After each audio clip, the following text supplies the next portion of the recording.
The stars had always been watching Earth, but Earth had never known who was watching back. For 300 years, the Galactic Council had kept its distance from the small blue planet at the edge of the Milky Way. They had voted on it, discussed it, argued about it in long sessions that lasted days, and in the end, 47 civilizations had agreed on one thing: humanity was not ready. Humans were loud, violent, and unpredictable. They fought each other over land, over water, over old words written in old books. They built weapons just to destroy them. They tore down their own cities and built new ones on the rubble. The Council had watched all of it from a safe distance and decided very firmly that the people of Earth were better left alone. It had seemed like the smart choice at the time. That was before the Vreth Dominion arrived. The Vreth were not like anything the Council had faced before. They were not interested in trade or diplomacy or peaceful expansion. They moved from system to system, like a fire moves through dry grass, fast, total, and without any care for what was left behind. 6 star systems had already fallen. The planets that once held life were now quiet and cold. The Council had sent its best warships to stop them. 2 entire fleets had been destroyed in less than a week. The Council's generals had no answers. Their tacticians had no plans. Their greatest weapons had barely slowed the Vreth down. And so, for the first time in 300 years, the Galactic Council turned its eyes back toward Earth. High Emissary Vel Soren of the Atheni people did not want the job. He was a tall creature, thin and gray-skinned, with large dark eyes that had seen many things in his long life. He had been the one who argued most strongly, 3 centuries ago, that humanity should be left alone. He had made long speeches about human violence and human chaos. He had used the word dangerous many times. Now he sat in a small ship, heading toward the very planet he had spent his career avoiding, and he did not feel good about it.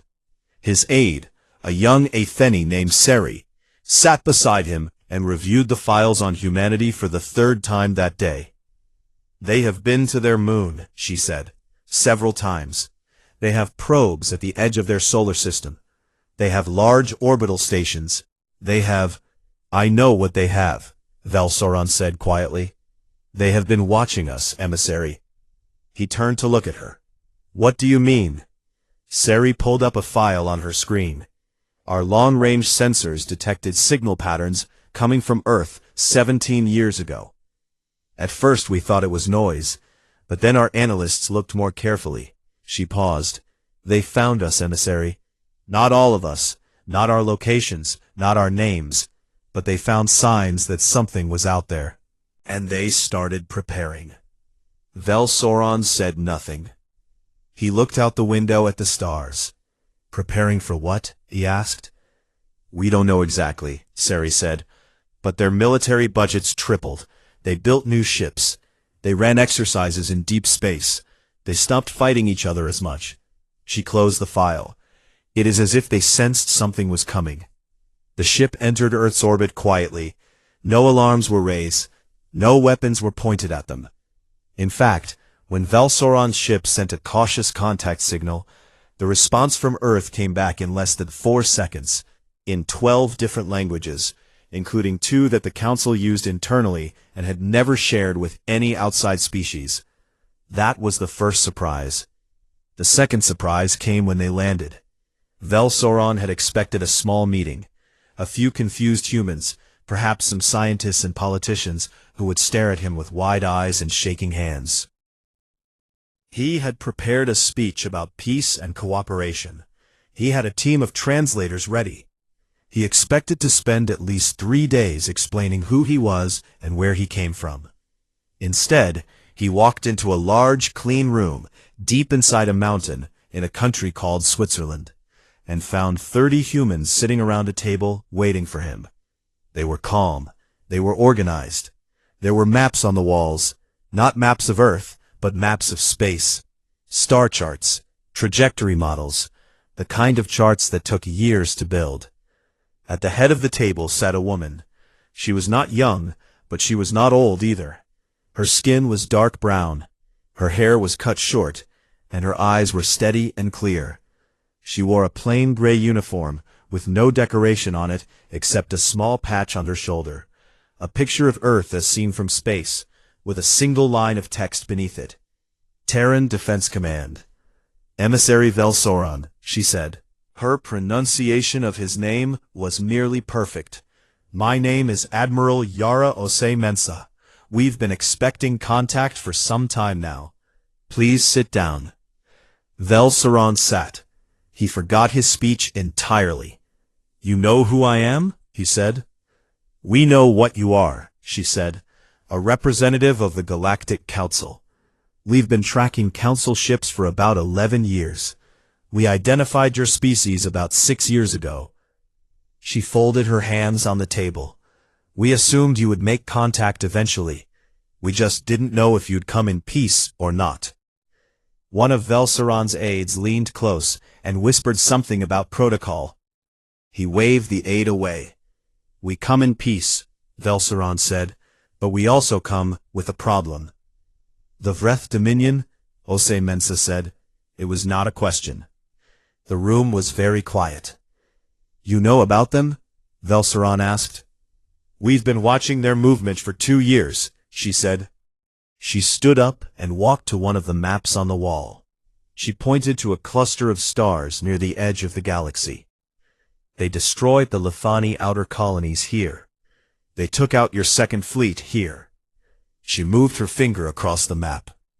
Their current heading brings them through this corridor. She tapped a spot, and into the inner spiral within 8 months. Velsoran stared at the map. Every point she had marked was correct. Every single one. How? He asked.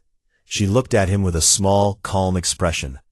We've been alone in the dark for a long time, emissary. You learn to pay attention to what moves in the shadows.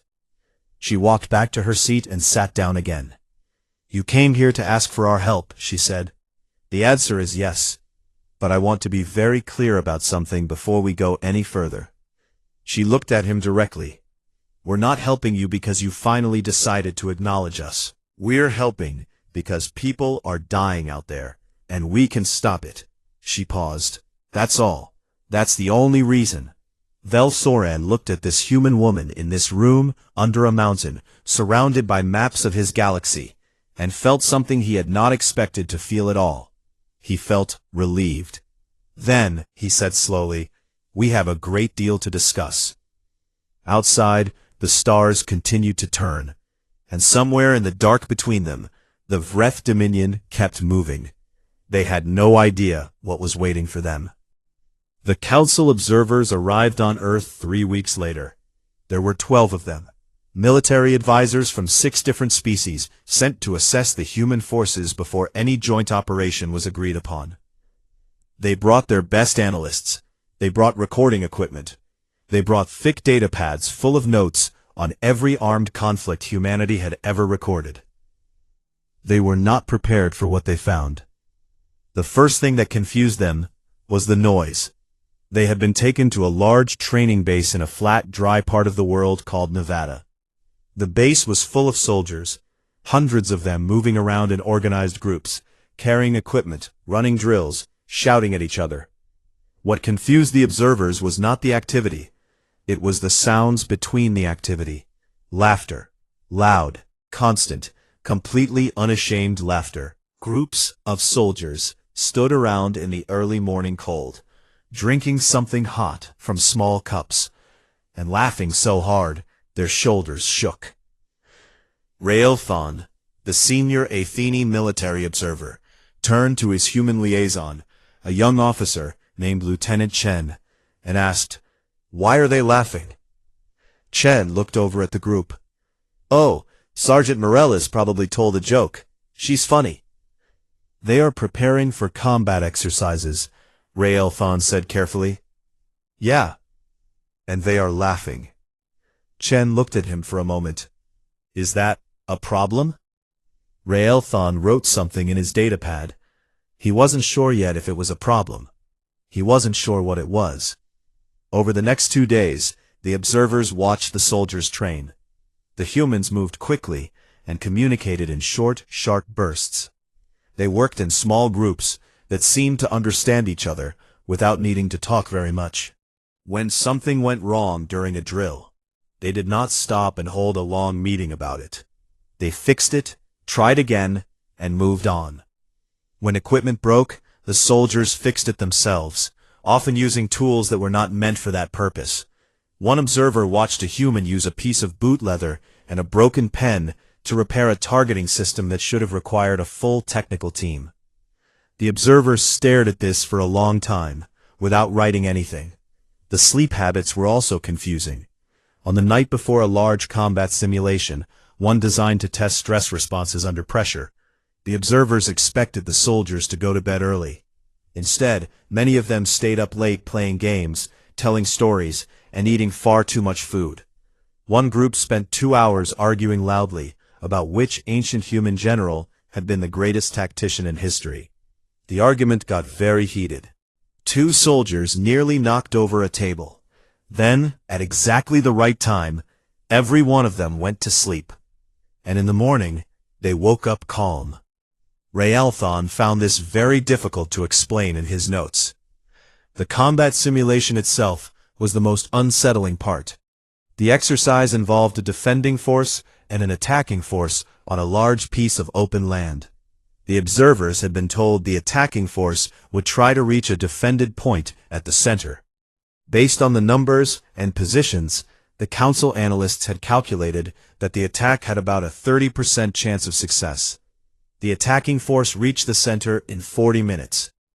They had done it by doing 3 things at once that, according to all known tactical logic, should not have been done at the same time.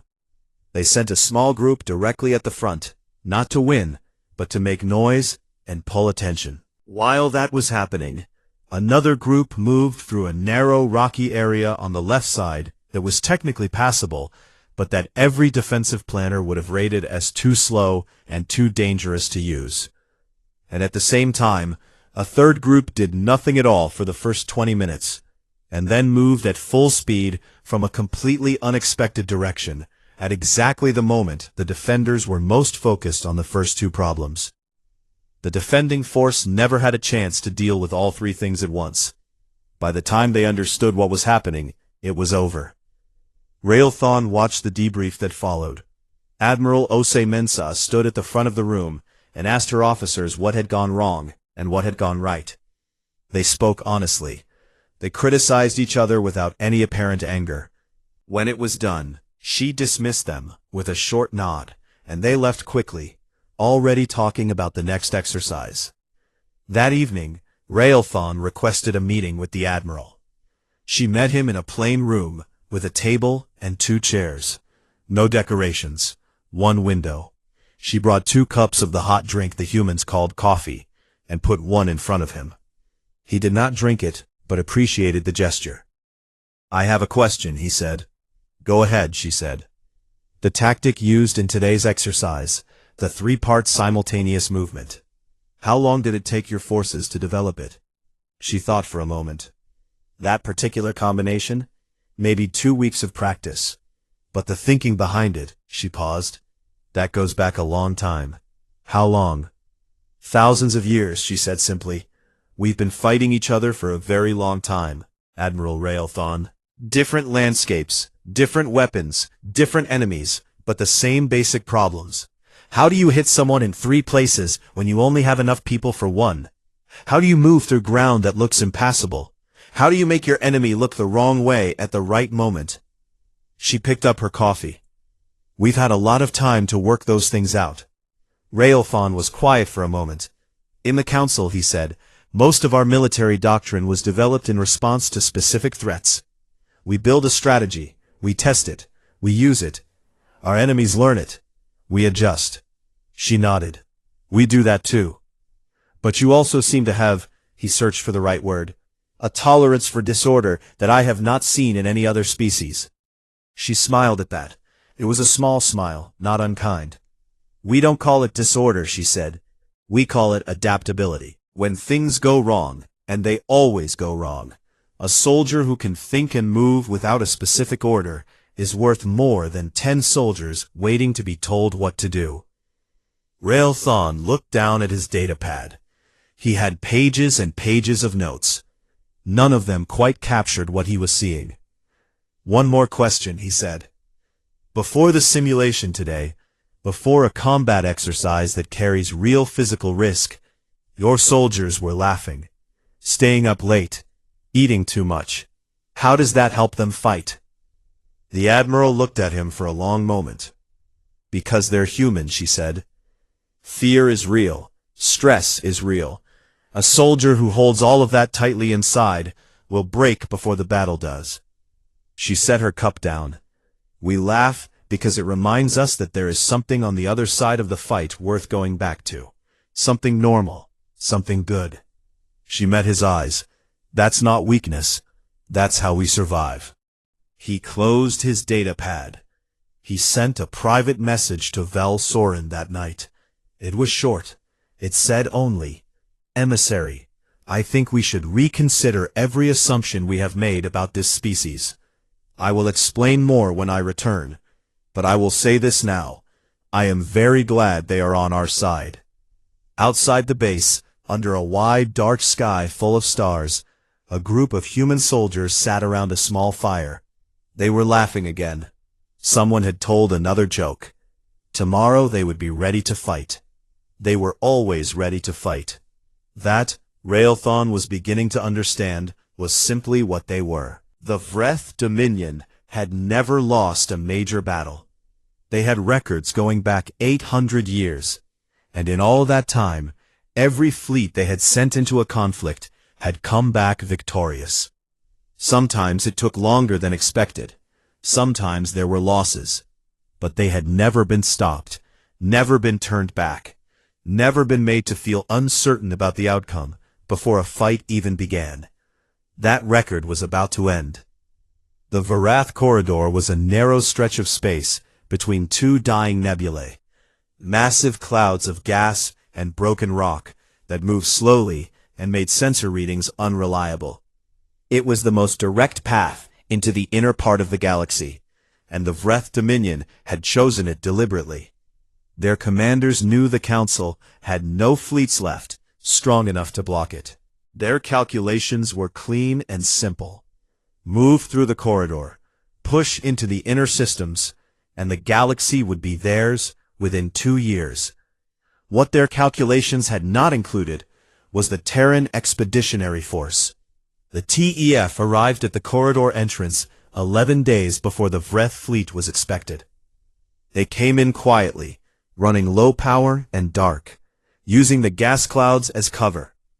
There were 40 human warships in total.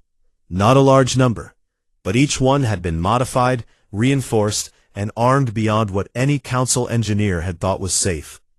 The humans had pushed reactor cores further than the design rated. They had added weapon systems in places the original blueprints had left empty. The ships looked, to Council eyes, like they had been built by people who had never been told what the word limit meant. Admiral Osei Mensa stood on the bridge of the lead ship, the Endurance, and looked at the star maps on the screens in front of her. Her crew moved around her quietly and efficiently. No one was loud. No one was panicking. The difference from the training base in Nevada was easy to notice. When the moment was real, the laughter was replaced by something else. Stillness, focus, a kind of calm that was different from peace, because underneath it was something sharp and ready. "Vreth fleet will be at the corridor entrance in 6 hours, said her navigation officer. "Good," she said. "Make sure the second and third groups are in position." The plan she had designed was not the kind of plan the Council's War Council had expected. When she had presented it to them 3 weeks earlier, the room had gone very quiet. One of the Lethani generals had asked her, politely, if she was sure she understood the numbers. The TEF had 40. She had told him that the numbers weren't the most important part of the plan. He had not looked reassured. What she had not fully explained, because she knew it would take too long, was that the plan was not based on matching the enemy ship for ship. It was based on something older and simpler than that. It was based on making the enemy face more problems than they could handle at one time. The TEF's 40 ships were split into 3 groups that would never be in the same place at once. Each group had a different job, and each job was designed to make the Vreth commanders look in a different direction at the same moment. The Vreth fleet arrived on schedule. Their ships were large and dark, built for power and direct force. They moved in a tight, organized formation, the kind of formation that had crushed every opponent they had ever faced. Their combat AI was running projections. Their commanders were relaxed. The first human ships appeared exactly where the Vreth expected them to be, directly ahead, blocking the corridor entrance. 14 ships showing themselves clearly. The Vreth commanders saw this and felt something close to amusement. 14 ships against their fleet was not a battle. It was a gesture.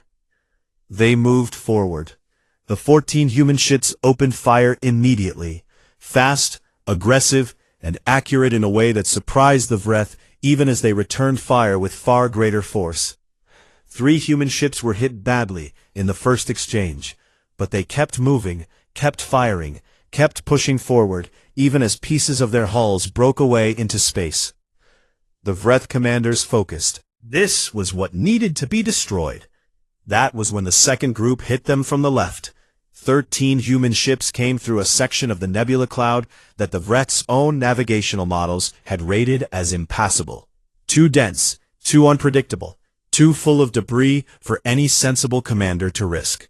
The human pilots had gone through it anyway, navigating by hand in sections where sensors couldn't work, trusting their own eyes and instincts more than their instruments.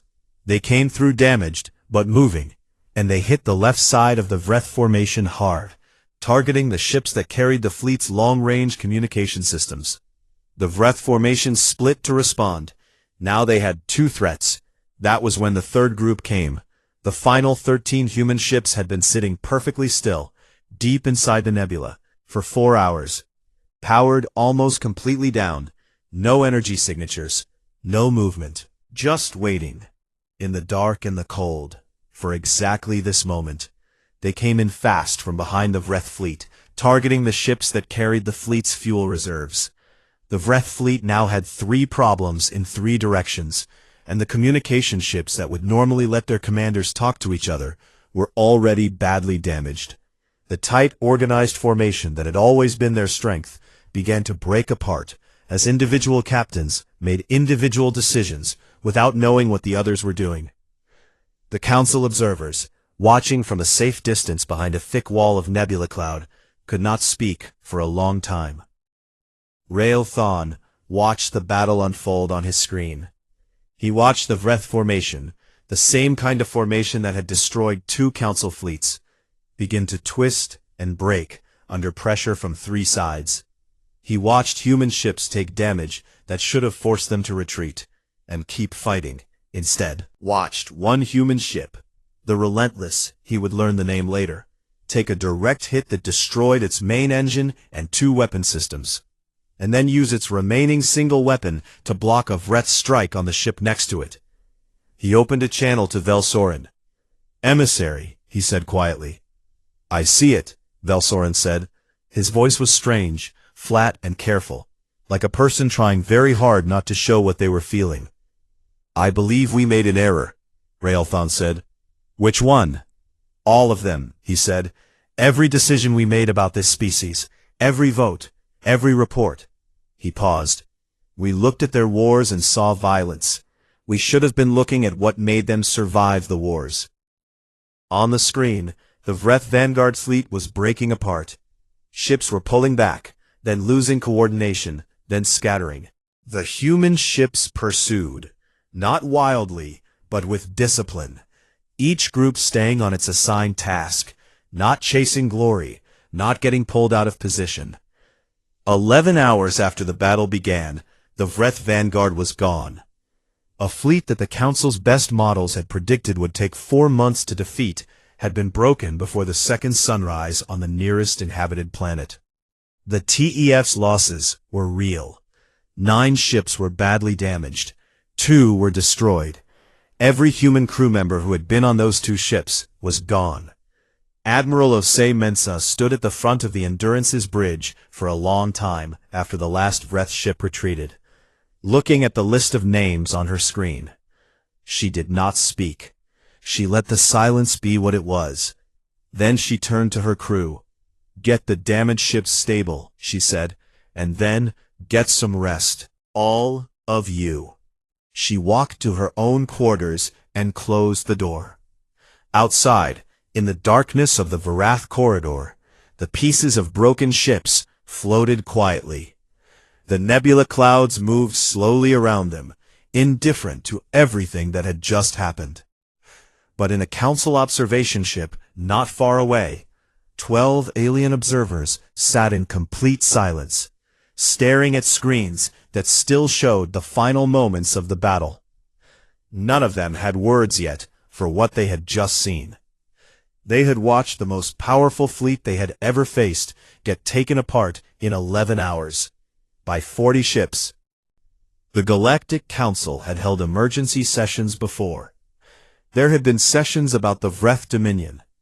There had been sessions about collapsing star systems, resource shortages, and political crises that had threatened to tear the Alliance apart.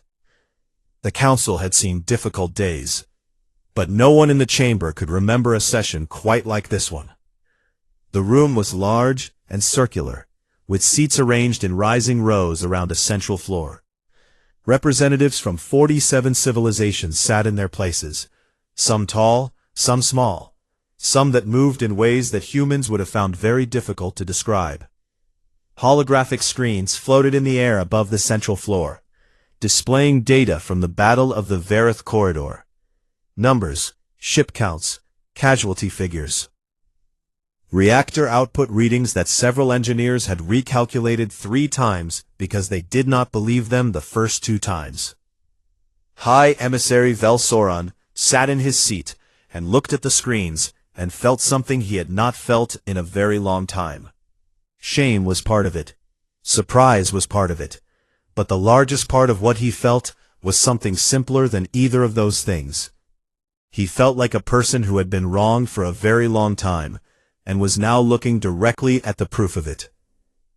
The session had been called, officially, to discuss the outcome of the battle and plan the next steps against the Vreth Dominion.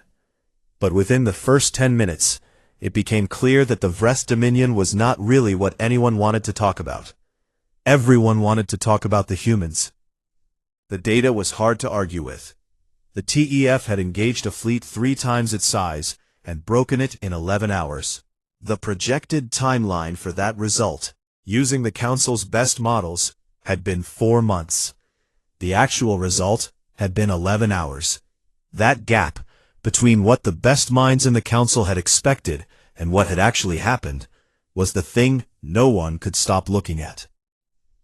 A Lethani general named Tail Vor stood and asked for the floor. The Lethani were a pale, quiet species, known across the Council for their careful thinking and their strong opposition to military action. Tail Vor had been, for many years, one of the loudest voices arguing that humanity should remain isolated. He had written long papers about it. He had given many speeches. He had used phrases like uncontrolled aggression and species-level instability more times than anyone could count. He stood up and looked around the room and said, "I was wrong." The room was very quiet. "I spent many years arguing that the humans were too dangerous to include in the Council," he said. "I argued this because I looked at their history of violence and concluded that their capacity for war was a threat." He paused. "What I failed to understand, what I actively refuse to understand, is that the capacity for war and the willingness to use it responsibly are not the same thing." He looked at the screens. "They fought a battle that we could not fight. They fought it because people were in danger, and when it was done, they stopped." He sat down. "I will be submitting a formal revision of my position to the Council record." After a moment, quiet voices began again around the room. One of the Vreth prisoners, a commander captured after the battle, had been interviewed by a human debrief officer 2 days earlier. The recording had been shared with the council. Several representatives had watched it multiple times. In it, the Vreth commander, a hard, battle-worn creature who had led campaigns across 3 star systems, sat across a table from a human officer half his size, and answered questions in a flat, dull voice. At one point, the interviewing officer asked him to describe what the Vreth fleet had experienced during the battle. The commander was quiet for a moment. Then he said something that the translator rendered as, "They did not stop. We hit them. We damaged them. Some of them were burning. They did not stop." And then he had said nothing else for a long time. The council's analysts had also run a detailed report on something that had happened during the battle that had initially seemed like a small detail. One human ship, the Relentless, had lost its main engine and 2 of its 3 weapon systems in the first hour of fighting. By every standard military logic, that ship should have pulled back. The crew would have been entirely within their rights to retreat. No one would have questioned it. Instead, the Relentless had used its one remaining weapon to shield another ship from a strike that would have destroyed it. The crew of the Relentless had essentially turned their crippled ship into a wall. They had held that position for 40 minutes, until the battle around them changed enough for the threat to pass. The captain of the Relentless was a man named Petrov. He had been asked afterward why he had made that choice. He had thought about it for a moment, and then said, "Because they needed us there." That was the whole answer. He hadn't said anything else. That answer had been passed around the council chamber in whispers for 2 days. When Admiral Ose Mensa arrived to address the council, the room was already different from how it usually felt. There was a heaviness in it, the kind that comes when a large group of people are all thinking the same difficult thought at the same time, but haven't said it yet. She walked to the center floor and stood there without ceremony. She wore the same plain gray uniform she always wore. She had no prepared speech. She looked around at 47 civilizations looking back at her. "I know why you called this session," she said. Her voice carried easily across the room. "And I want to say something before the formal discussion starts." She paused for just a moment. "We did not fight at the Vareth corridor because you finally decided to talk to us. We did not fight to impress you or to earn a seat at your table. We did not fight to prove anything about humanity." She looked slowly around the room. "We fought because there were people, your people we had never met, who were in the path of something terrible, and we could stop it. So we did. That's the only reason. There is no other reason." The room was silent for a long time. Velsorin looked at this human woman standing in the center of the most powerful political body in the known galaxy, and he thought about the vote he had cast 300 years ago, the vote to leave Earth alone, the vote that had seemed so wise at the time. He thought about all the sessions since then, all the careful discussions about keeping humanity away from the stars, all the arguments about their violence and their chaos and their unpredictability. And he thought about the Relentless, burning in the dark, holding its position because someone needed it there. After the session ended, he went back to his office and sat alone for a while. Then he opened the Council's founding archive, the digital record that held every decision the Council had ever made, and found the file for Decision 7 Vareth, the original vote to exclude Earth from contact. He looked at it for a long moment. Then he flagged it for reconversion and typed a new label into the system. Decision 7 Vareth, the greatest mistake in Council history. He sat back in his chair. Outside his window, the stars were visible. The same stars he had looked at all his life. They looked the same as they always had. But something felt different now. The galaxy felt slightly larger than it had before, as if a door that had been closed for a very long time had finally, quietly, been opened. Down on the floor below, Council representatives were still talking. Some were running new calculations. Some were revising reports. Some were simply sitting and thinking. All of them were trying to understand the same thing: how they had spent 300 years watching a species and still managed to miss the most important thing about them. They had seen the wars. They had missed the courage. They had seen the violence. They had missed the loyalty. They had seen the chaos. They had missed the will. And now it was too late to pretend they hadn't made a mistake. The only thing left to do was figure out what came next. That, at least, was something the Council was very good at. The Vreth Dominion did not come back right away.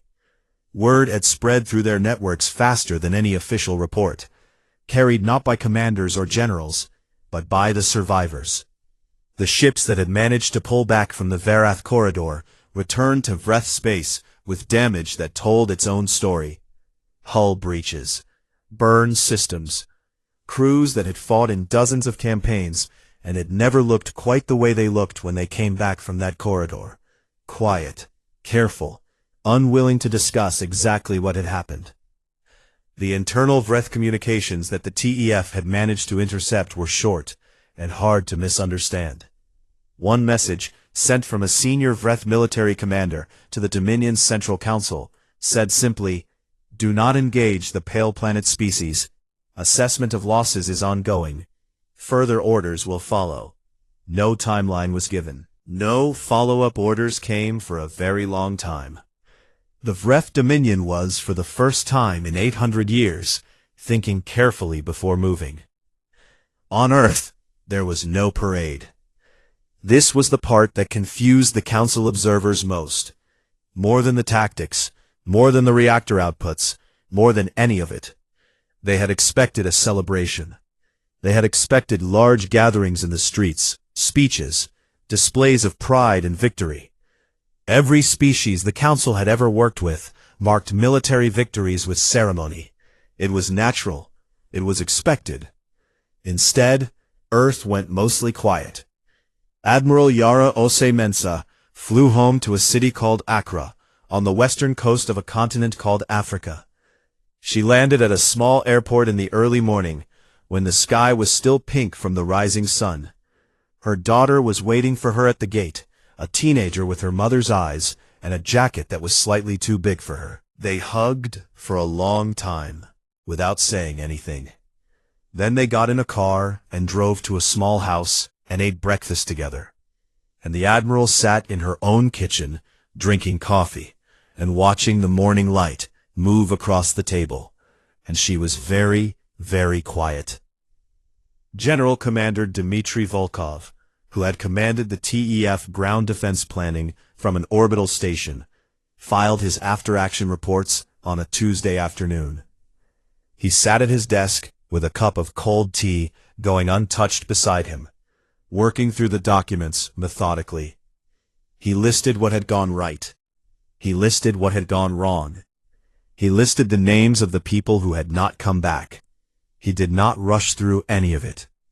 When he was done, he closed his files, put on his coat, and walked outside into a cold gray evening to meet some old friends for dinner. The soldiers of the TEF went home, or rotated to other postings, or started their next assignments. A few gave interviews to journalists. Most did not. A man who had served on the Relentless, one of the crew members who had held that damaged ship in position for 40 minutes, went back to his family's farm in a country called Ukraine and spent the first 2 weeks pulling up old fence posts and replacing them with new ones. When a journalist finally found him and asked how it felt to be part of the most famous space battle in human history, he thought about it for a long moment and then said it felt like doing the job, and went back to work on the fence. Council observer Rael Thon watched all of this from a distance and wrote in his final report that he could not fully explain it. He had expected humans to take pride in the victory. He believed they did, privately, but they seemed to have a separation between the thing they had done and the way they thought about themselves afterward. As if the winning was not the important part. As if the important part had been something else. Being there, holding on, not leaving when leaving would have been easier. He wrote that he thought this was the most important thing he had observed in all his time studying humanity, and that he did not have a word in his own language for it. The closest translation he could find was something like duty held in silence. But he noted that even that was not quite right. Vel-Sauron's daughter, Sari, had spent 3 months compiling a research paper. She had been doing it quietly, on her own time, between her official duties. It was based on everything she had read about human history. Not just the wars, but everything that came after the wars. The way destroyed cities were rebuilt. The way defeated peoples came back. The way humans wrote art and music in the middle of grief. The way they could hold enormous sadness and enormous humor at exactly the same time, without either one canceling the other out. She submitted her paper to the Council's Great Archive, with a title that spread through academic circles across 6 star systems within a month. On the subject of human beings, why the most dangerous species in the galaxy is also its most hopeful. The paper was read widely. It was argued about. It was praised and criticized and reread and discussed in places that had never thought seriously about Earth before. A Lethani scholar called it the most important piece of political writing in 50 years. A Vreth academic, working from inside the Dominion, at some personal risk, had a copy translated and distributed quietly to people they trusted. The Galactic Council called a formal session 6 weeks after the Battle of the Varath Corridor. It was not an emergency session. It was not a crisis meeting. It was, for the first time, a session with a single, clear, simple item on its agenda. The question of Earth's membership in the Galactic Council. The debate was short, much shorter than anyone had expected. Representatives stood and spoke, some at length, some briefly, and the same points came up again and again. Humanity had fought when no one else could. Humanity had held when everyone expected them to break. Humanity had helped, without being asked, for reasons that had nothing to do with politics or strategy. Humanity had been out there in the dark, watching and waiting and preparing, for a very long time. And when the moment came, they had been ready. One representative from a small, quiet species called the Vel-Nari, a people known for saying very little, but always saying something worth hearing, stood up and said only this: "We have been looking for allies for a long time. I think we have been walking past them." Then they sat down. The vote was 47-0. It was the first unanimous vote in the Council's recorded history. The human delegate who arrived for the first formal session of humanity's membership in the Galactic Council was an elderly man named Kofi Asante Bridges. He had been a diplomat for 40 years on Earth. A quiet man, with a broad smile and very patient eyes. He had negotiated peace agreements between countries that had been at war for generations. He was known for being very good at walking into a room full of people who did not trust each other, and finding the small thing they all agreed on, and building everything else from there. He walked into the council chamber on the day of humanity's first official session, and looked around at the room, the circular chamber, the rising rows of seats, the representatives of 47 civilizations looking back at him, the screens and the lights and the history of hundreds of years of decisions made without Earth at the table. He found his seat, the seat that had been empty for 300 years, reserved by tradition for Earth, even though no one had officially expected it to ever be filled, and he sat down in it. He looked comfortable. He looked like a man sitting in a chair that fit him well. Then he looked around the room one more time, and he smiled, and he said, "So, what did we miss?" There was a moment of silence, and then, from somewhere in the chamber, no one was quite sure where it started, there was a laugh. A single laugh that was quickly joined by another and then another, until the sound of it filled the room. Species that communicated in very different ways, all had their own version of the same response. The Atheni made a soft, low sound. The Velnari clicked twice in quick succession, which meant something close to delight. The Lethani general Tailvor, who had spent years arguing against this moment, found himself making a sound he hadn't made in a very long time.